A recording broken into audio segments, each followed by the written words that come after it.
Hi everybody, Stefan Molyneux from Freedomain Radio. I hope you're doing well. This is the truth about slavery. Now, why are we even going to talk about such an ancient and evil institution? Well, we really don't understand the history of slavery. We cannot identify its causes, and we therefore have a very tough time fighting its echoes and remnants in the here and now. And I would really like to make the case that we can put an end to human slavery once and for all. But first of all, we have to understand what it is and where it came from. So let's dive in, shall we? Thank you so much for your time.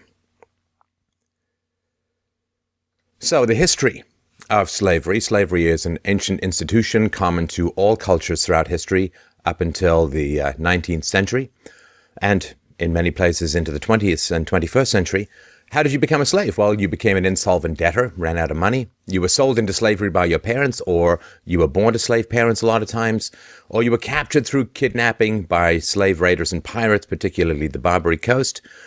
Slave dealing was an accepted way of life throughout all of human history, fully established in all societies, unopposed by religion, in fact, almost always supported by religion. Christians supported slavery through the Old Testament. Muslims supported slavery explicitly, and Jews supported slavery, ran a lot of the slave trade. Now, a lot of the slaves in the world throughout history were white people or Europeans. In fact, the very word slave comes from Slav, or people of Eastern Europe. Now, the people from Eastern Europe, the reason why Slav became slave was because for thousands of years they were subjected to every conqueror who swept through the region. Celts, Greeks, Romans, barbarians, or the Conans. The ancient Greeks, who a lot of Westerners get culture, art, music, and philosophy from, were utterly dependent on slavery. Plato's Republic, one of the first blueprints for fascistic totalitarianism in the history of the world, was firmly based on slave labor. Plato himself said that owning 50 or more slaves represented the possessions of a wealthy man. Under Roman law, rebellions against your slave owners were kind of discouraged. So if your slave owner was ever found killed, all of the slaves, all of you would be put to death. There was one Roman slave owner who was found murdered, and 400 of his slaves were put to death. So a little tough to get out of the institution. 0 AD, or when Christ was born, half of the population of the Roman Empire was slaves. 3/4 of the population of Athens were slaves. Now, not really known very often, up to 1/2 or more of the arrivals in the American colonies early on were white slaves. We'll get into that a little bit later. They were slaves for life. Generally, the slavery was hereditary. Some of them were called indentured servants, so they would sign up or be kidnapped and sold into bondage. Yet these contracts were generally extended at will. Nobody was really there to enforce them. It was rare in America to own slaves. At the very peak of black slavery in America, only 6% of Southern whites owned slaves. This, of course, would be the richest 6%, and we'll get into how they used the state to maintain slavery in a few minutes. So if you include all the white people in the North at the very height of slavery, only 1.4% of white Americans owned black slaves. Monstrous, immoral.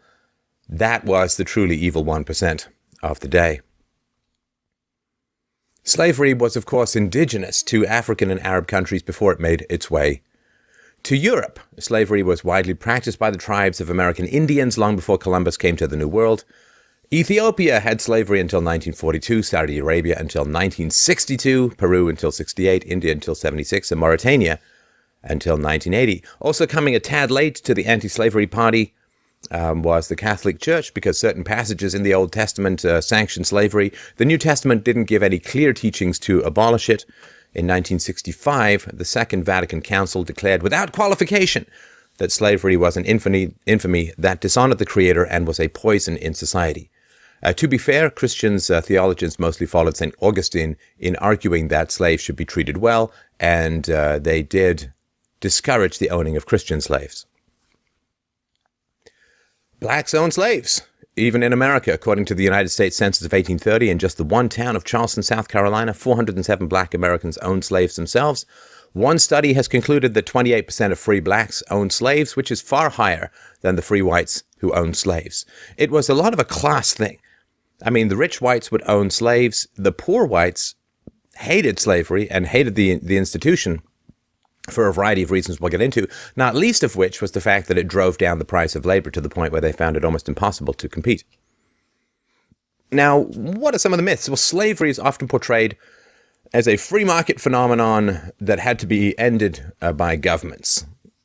But the reality is there were, in fact, only two countries in the history of the world that found it necessary to end, or at least attempt to end, slavery through civil war. One was the United States of America, and the other was Haiti.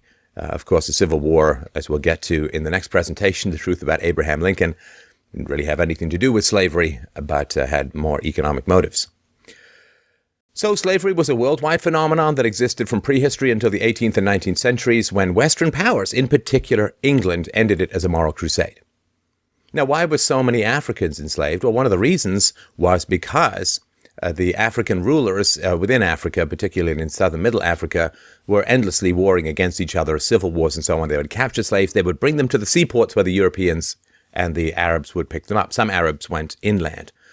But you couldn't, as a white person, you couldn't go into Africa. I mean, the average life expectancy for a white person going to Africa was 11 months. You just get downed by big and small animals, lions or bugs of various kinds, cholera and so on. So they had to get caught by the black rulers, and then they would be shipped off to the ports where they'd be picked up by the Arabs and the Europeans. England, as a moral crusade led by a man we'll meet in a moment, was ended by attacking the slave ships, agitating for the removal of government support for slavery, which is really essential, and bribing slave owners to release their slaves or buying their property. Of course, you can't, under common law, retroactive law is not valid. I can't say something was illegal 5 years ago and charge you for that. So what was legitimate property had to be bought, and the British government did spend a lot of blood and treasure trying to end slavery. So, I mean, this is one of the great misconceptions of history. So, Western Europeans were very late to the party. The Muslim slave trade went on for 1,400 years. The Christian slave trade went on for a few hundred years. They were late to the party. They took very few of the slaves, as we'll see. They treated their slaves far better than what occurred in the Muslim countries, as we'll also see.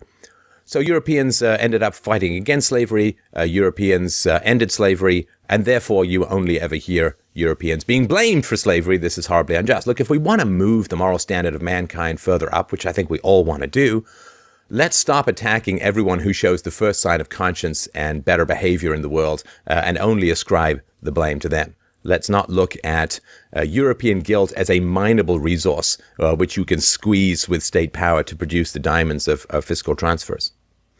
So let's look at the Eastern trade. So you know about the Atlantic slave trade, I'm sure. What is the Eastern slave trade, which was the trans-Saharan slave trade going to the Muslim countries? So the death toll from 14 centuries of the Muslim slave trade in Africa is estimated at a little over 112 million people.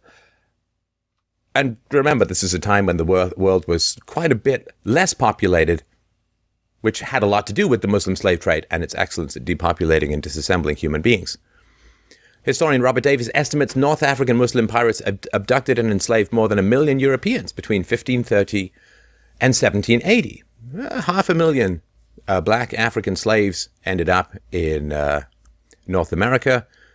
Twice that were kidnapped by North African Muslim pirates. It's a power differential. It's not a race thing, fundamentally, slavery. Scraps of history indicate the Muslims enslaved over 150 million African people, about 50 million from other parts of the world. That's not a good, and I guess we can hold our breath awaiting for the Islamic culture to start making its apologies and for people to press Islamics for reparations. Now, one thing that's just horrifying and tragic, I mean, all of slavery is horrifying and tragic, but there are things that stick out even in this horror. Why does the Arab world not have a large black population? I mean, they took a lot of black slaves, marched them across the Sahara, and sold them in the slave auctions in the Middle Eastern world. Why? America's got a big black population. South America has a big black population as a result of slavery. Why aren't there any really in the Middle East? Well, historian Bernard Lewis provides an answer. Quote, "One reason is obviously the high population of eunuchs among black males entering the Islamic lands. Another is the high death rate and low birth rate among black slaves in North Africa and the Middle East. In about 1810, Louis Frank observed in Tunisia that most black children died in infancy and that very few reached the age of manhood. A British observer in Egypt some 30 years later found conditions even worse. He said, "I have it estimated that 5 or 6 years are sufficient to carry off or kill a generation of slaves, at the end of which time the whole has to be replenished." You didn't really want to be a slave going east. If you had to choose, you'd want to be going west. North African Muslim pirates raided European coastal towns and villages from all the way down in Sicily, all the way up to Cornwall, as well as European ships for about 300 years, enslaved over 1 million Europeans, including many American seamen. Some say it's 1.5 million. Christopher Hitchens points out, how many know that perhaps 1.5 million Europeans and Americans were enslaved in Islamic North Africa between 1530 and 1780. What are the people of the town of Baltimore in Ireland, all carried off by Corsair raiders in a single night? It doesn't fit the narrative, right? The narrative says that it's a race issue. It's a state and power issue, which I'm going to make the case for. These ghastly slave raiding practices of the Muslim pirates had a huge effect on particularly the coastal regions of Europe. France and England and Spain lost thousands of ships, devastated their seaborne trade, retarded the growth of the economy. Long stretches of the coast in Spain and Italy were almost completely abandoned until the 19th century. The fishing industry was virtually devastated, which of course led to starvation throughout certain parts of Western Europe.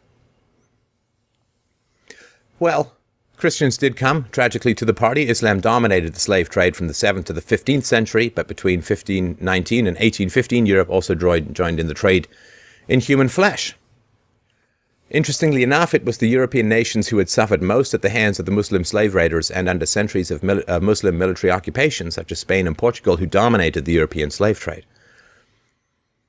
It was the enemies of the Reformation who brought Europe into the slave trade. The Reformation was a 16th century movement led by Martin Luther, who tried to get the Bible translated into the vernacular, into the common tongue of the people, and gave them copies of the Bible, allowed them to come to their own conclusions, shattered the unity of Christendom under the Catholic popes and the Catholic Church into Calvinists, Zwinglians, Anabaptists, Lutherans, and so on, thus provoking a century or two of vicious religious civil war, resulting in the separation of church and state for the mere survival of European civilization. So Martin Luther defied Charles V by saying, "My conscience is captive to the word of God. Here I stand. I can do no other." So the Holy Roman Empire, which was in reality neither holy nor Roman nor an empire, authorized Europe's involvement in the slave trade in 1519. Britain's involvement in slavery was at first authorized in 1631 by the delightful King Charles I, who was executed by Parliament. His son Charles II reintroduced it by royal charter in 1672. Popes were very keen on slavery. One pope even rode around in a giant boat rowed by slaves. So it was not a great bulwark against religion. The destinations are surprising because generally you hear about black slavery in America. According to the Slave Trade by Hugh Thomas, 4 million slaves went to Portuguese-controlled Brazil. It's over 35% of the Atlantic slave trade. 2.5 million to the Spanish nations of South and Central America, which is 22%. Just under 18% to the British West Indies, mostly Jamaica. 14% of them went to French West Indies, and 500,000, 4.4% to the Dutch West Indies, and 500,000 slaves, black slaves generally, went to North America, 4.4% of the entire slave trade. I don't see a lot of people trying to give Brazil a hard time, although Brazil ended slavery in the 1880s, much later. So here's a chart. You can just look at this to see where the enslaved Africans were sent from 1500 to 1870. It's a very small amount went to British North America. So how did this end? Well, William Wilberforce, the least ghetto name in history, on Sunday, October 28th, he wrote in his diary, "God Almighty has set before me 2 great objects, the suppression of the slave trade and the reformation of society." For the rest of his life, he dedicated his life as a member of Parliament to opposing the slave trade and working for the abolition of slavery throughout the British Empire. On February the 22nd, 1807, 20 years after he first began his crusade and in the middle of Britain's war with France, Wilberforce and his team's labors were rewarded with victory by an overwhelming 283 votes, 4 to 16 against. The motion to abolish the slave trade was carried in the House of Commons. In 1809, The British government mobilized its navy to search suspected slave ships, even foreign vessels on the high seas. At the height of the British Empire, it covered a third of the globe. The British Navy was the undisputed king of the waters. One of the tragic effects was that when a slave ship would see a British corsair coming up to it, they would generally kill the slaves and dump the bodies overboard so they wouldn't be found to be slavers. In 1810, the British Parliament declared slave trading a felony punishable by 14 years hard labor. In 1814, the British representative at the Congress of Vienna insisted on the abolition of the slave trade being included in the international treaty. The treaty was signed by all the European powers on June 9th, 1815. In 1825, Britain passed a law making slave trading punishable by death. 3 days before William Wilberforce died by an act of Parliament in 1833, the British abolished slavery itself, setting all 700,000 slaves in British overseas territories free. Wilberforce's lifetime campaign of 59 years was now fully successful.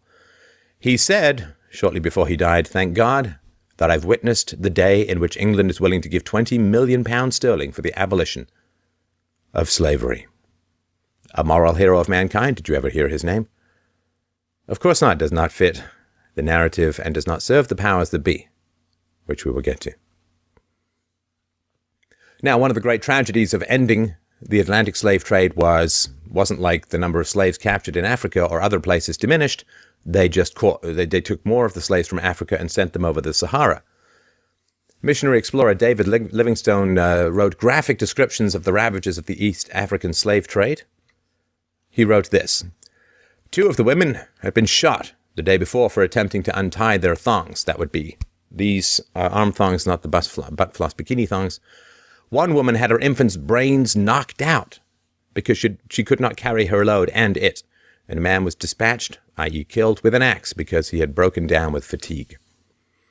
Those taken out of the country are but a very small section of the sufferers. We never realized the atrocious nature of the traffic until we saw it at the fountainhead. There, truly, Satan has his seat. Besides those actually captured, thousands are killed and die of their wounds and famine, driven from their villages by the internecine war waged for slaves, with their own clansmen and neighbors, slain by the lust of gain, which is stimulated, be it remembered always, by the slave purchases of Cuba and elsewhere. The Trans-Sahara slave trade was truly appalling. So boys from about 8 to 12, if they were captured, would be castrated. This would be penis and testicles, because Arabs had superstitions about the sexual prowess of blacks, and also castrated boys were more docile, so they would castrate the boys. The survival rate was very low. As we'll get to, Arab landlords, they went to the homes of wealthy Arab landlords, and they force-marched young women across endless miles of scorching sand in the Sahara Desert to become sex concubines.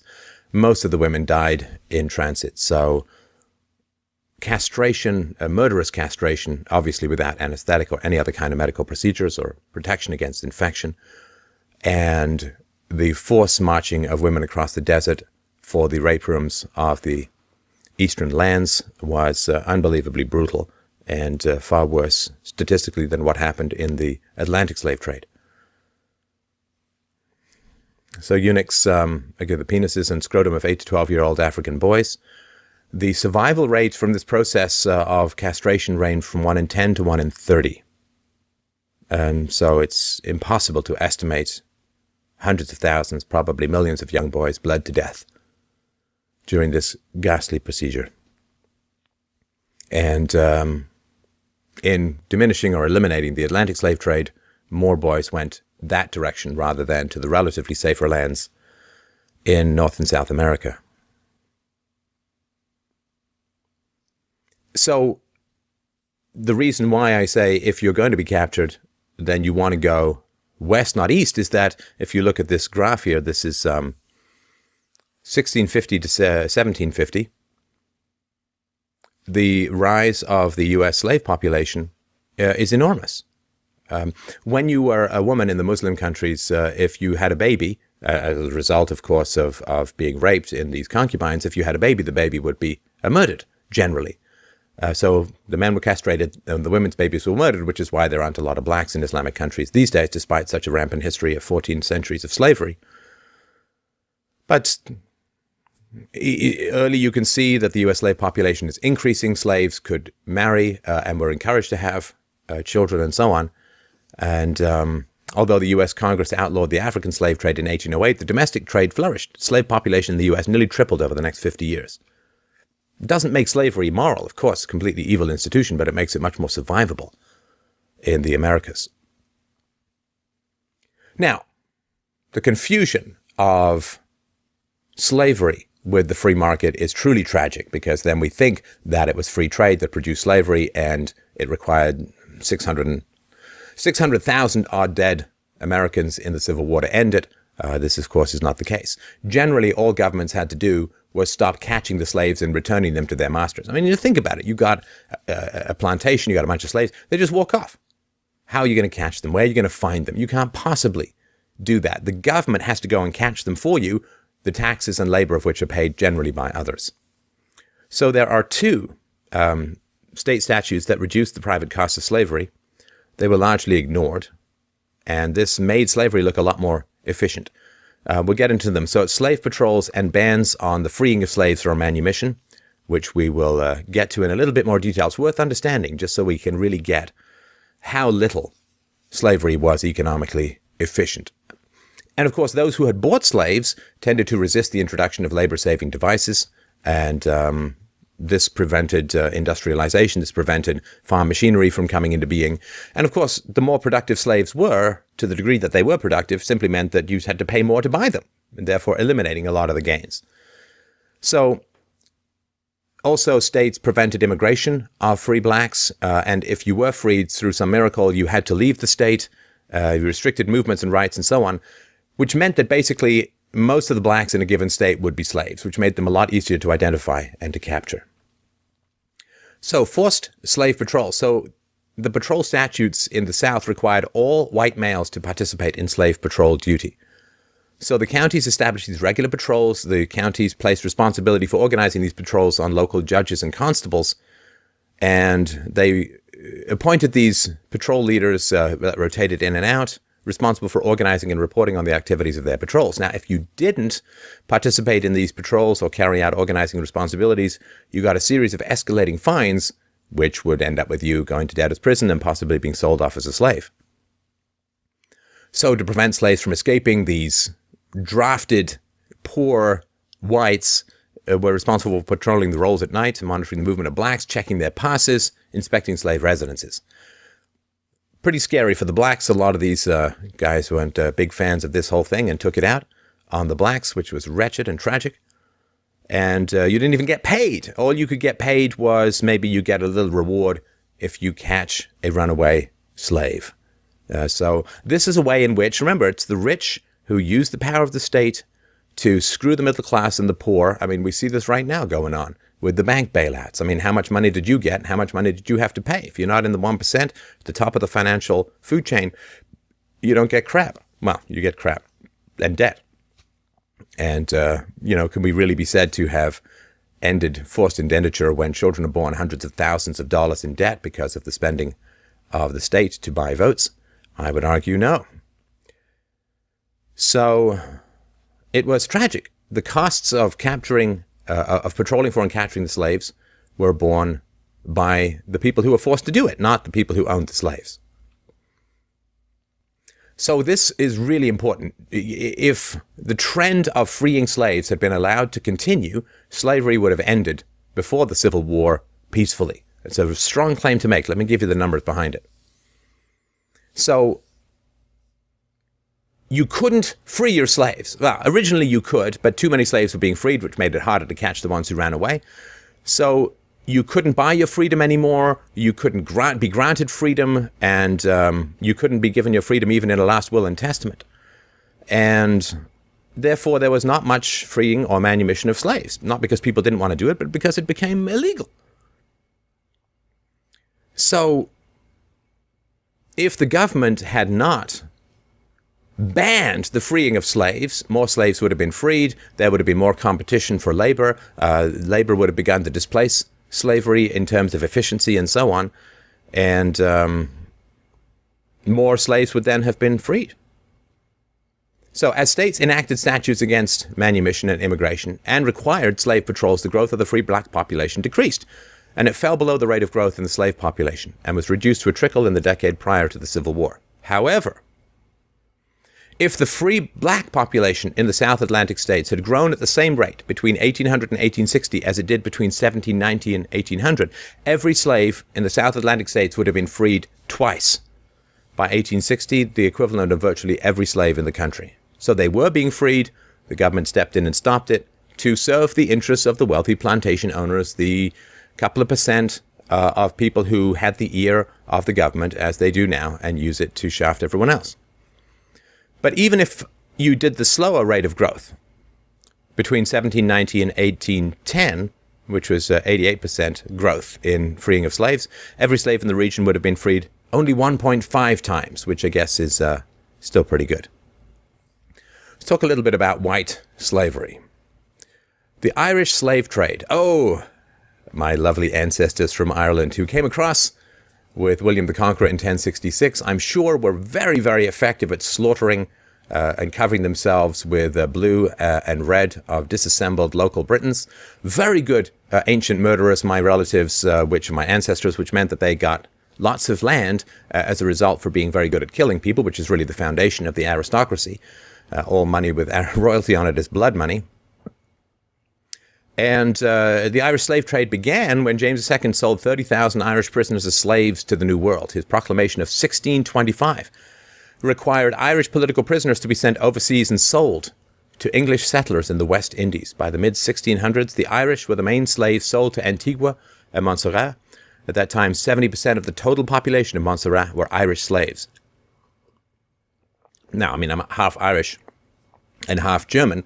And while the German part of me wants to invade Poland, the Irish part of me, when exposed to sunlight, bursts into fiery flames and freckles. So not exactly the blackest of the black slaves in the universe. So Ireland quickly became the biggest source of human livestock for English merchants. The majority of the early slaves to the New World were actually whites. In the 1600s, white slaves in America outnumbered the black slaves. So Reverend Augie, who lived in the South for 11 years, had both black and white congregations, told of preaching to slaves, some with red hair and blue eyes, a third of whom were just as white as he was. Dr. Alexander Milton Ross attended a slave auction in New Orleans where many of the slaves were much whiter than the white people who were buying them. In Lexington, Kentucky, Reverend Calvin Fairbank, I guess that's the least hood name you'll find, described a woman who was going to be sold at slave auction as one of the most beautiful and exquisite young girls one could expect to find in freedom or slavery, being only 1/64th African.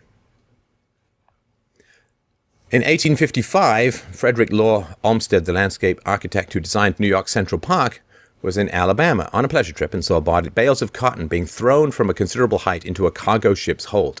The men tossing the bales down somewhat recklessly into the hold were Negroes. The men in the hold were Irish. He said, "What's going on? Why is it this way?" "Oh," said the worker, "the niggers are worth too much to be risked here. If the paddies are knocked overboard or get their backs broke, nobody loses anything." The economics of Irish slavery were pretty tragic. From 1641 to 1652, over 500,000 Irish were killed by the English, and another 300,000 were sold as slaves. You see, 500,000 blacks get to North America, 300,000 whites sold as slaves in a 10-year period. Ireland's population fell from about 1,500 to 600,000 in one single decade. This would be about the equivalent of America losing 100 million people. Families were ripped apart. The British did not even allow Irish dads to take their wives and children. Across the Atlantic, this led to a helpless population of homeless women and children. What would the English do with those helpless women and children? Oh, let's auction them off as well, as additional slaves. Oh, the British. During the 1650s, over 100,000 Irish children between the ages of 10 and 14 were taken from their parents and sold as slaves in the West Indies. Virginia and New England in this decade, 52,000 Irish, mostly women and children, were sold to the Barbados and Virginia, long before the SPF 9 million that you need if you're an Irish person out in the sun. Another 30,000 Irish men and women were also transported and sold to the highest bidder. In 1656, Cromwell ordered that 2,000 Irish children be taken to Jamaica and sold as slaves to English settlers. The British would routinely scoop up orphans and send them across as slaves. They would also trawl brothels, rip the women out of the brothels, and send them over as breeders to the New World. So African slaves were very expensive. During the late 1600s, 50 pounds sterling. Irish slaves came a lot cheaper, no more than 5 pounds sterling. And this is, partly because you could just grab them. You didn't have to pay the African warlords for the slaves, and they were cheaper and easier to transport. If a planter whipped or branded or beat an Irish slave to death, it was never a crime. A death would be a monetary setback, but much cheaper than killing a more expensive African. And the English masters quickly began breeding the Irish women for own personal pleasure and for greater profit. Children of the slaves were themselves slaves, which increased the size of the merchants' workforce. Even if an Irish woman somehow obtained her freedom, her children would still be born as slaves to the master, so they're not going to go and abandon their kids. They just generally hung around to take care of them. England continued to ship tens of thousands of Irish slaves for more than a century. Records state that after the 1798 Irish Rebellion, why would they rebel? Such a lovely environment. Thousands of Irish slaves were sold to both America and Australia. They were horrible abuses of both African and Irish captives. So, white slaves, Middle Eastern slaves, African slaves, it was all over the world. And there are still some significant differences to be noted between the Atlantic slave trade and the trans-Saharan slave trade. So 2 out of 3 slaves shipped across the Atlantic were men, but 2 women for every man were enslaved by the Muslims, again, for sexual concubinage or institutional rape.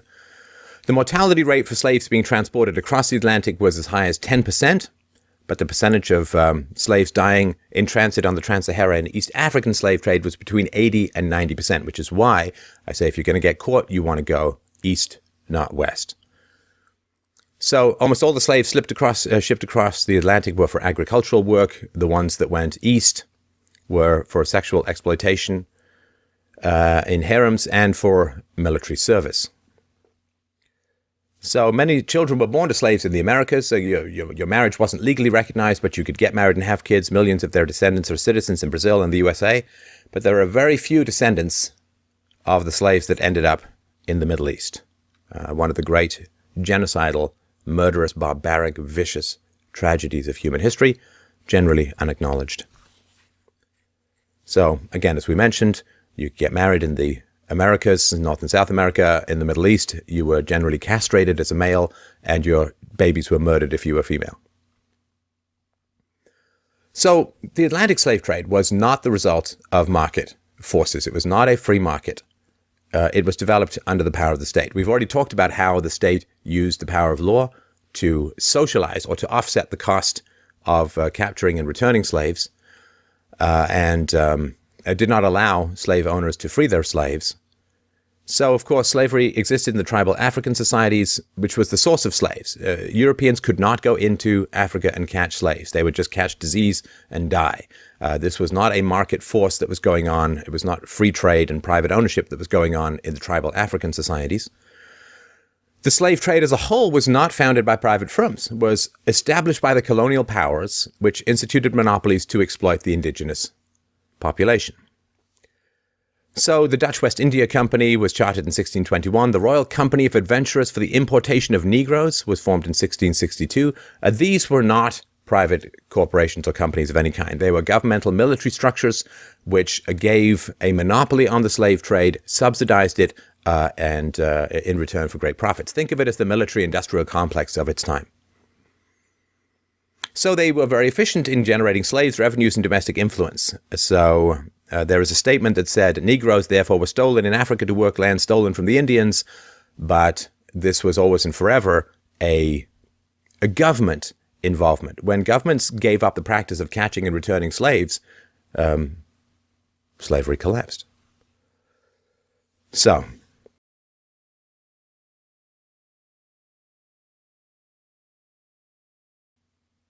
let's understand what slavery is. Slavery is the 100% ownership of the products of somebody's labor in a non-voluntary, right? So a non-voluntary environment. So if I go to work at a restaurant, they'll take some portion of my salary. They built the restaurant. They do the advertising. They heat it. But I take some portion of the profits for my salary. It's voluntary. When you force someone to hand over 100% of their earnings, that is pure slavery. What percentage of your earnings are forced over at the hands of the state? See, we really haven't fundamentally outgrown it as an institution. We've become free-range serfs or slaves. We can choose our own occupations, but we must still remit property taxes and income taxes and all other forms of taxation to the state in order to secure our freedom. We really haven't understood what slavery was and where it came from. We've been told to turn it into two things that are fundamentally incorrect. One is it's become a race issue for obvious financial gain reasons and reasons of the profitability of victimization in the face of a relatively empathetic culture. So it's become a race issue when it fundamentally wasn't. It was a power issue. When the British could get away with enslaving the whites, they got away with enslaving the whites. When they could get away with enslaving the Africans, they enslaved the Africans. When the Muslims could get away with enslaving everyone, they enslaved everyone. When the Jews could profit from their participation in the slave trade, they did and could. So it is not a race issue at all, fundamentally. We've been told to make it a race issue so that we fight amongst ourselves rather than looking at the real source of the problem of slavery, past, present, and future, which is the powers that be, who indoctrinate us to fight with each other rather than look at the genuine power structures in the world, which are around the viciousness and violence and exploitation of state power at the behest of the financial powers who lend to the state, so the state can bribe us with goodies and have our children pay off those goodies.